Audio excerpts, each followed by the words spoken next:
La Guardia di Finanza di Caltanissetta esegue misure cautelari personali nei confronti di 3 cittadini di Gela per detenzione e traffico di sostanze stupefacenti. Un sodalizio dedico al traffico di stupefacenti è stato smantellato dai finanzieri del gruppo della Guardia di Finanza di Gela, coordinati dalla Procura della Repubblica presso il Tribunale di Gela, che ha eseguito un provvedimento restrittivo della libertà personale emesso dal GIP del locale tribunale nei confronti di 3 persone, nei cui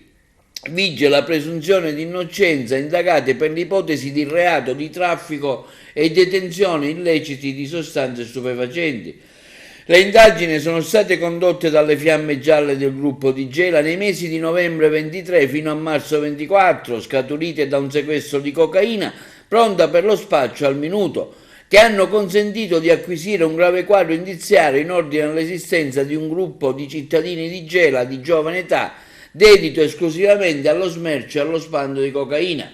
Dagli elementi investigativi acquisiti è emerso che gli indagati vantavano un'organizzazione ben definita e radicata nella città di Gela, tale da garantire un'operatività H24 in tutte le zone della città. Le complessive attività investigative condotte hanno così permesso di ricostruire le dinamiche criminali del sodalizio, che avevano come base uno strutturato apparato di vendita in grado di fatturare circa 15.000 euro mensili e soddisfare la domanda di numerosi acquirenti provenienti anche da città vicinori. Il consistente giro d'affari consentiva di provvedere al sostentamento economico di uno dei soggetti sottoposti a misura cautelare e all'intero nucleo familiare. L'operazione del servizio svolta dalla Guardia di Finanza di Gela si pone in prima linea nel contrasto a ogni forma di illecito, testimoniando il costante impegno delle Fiamme Gialle sotto la direzione dell'autorità giudiziaria volto alla tutela della sicurezza pubblica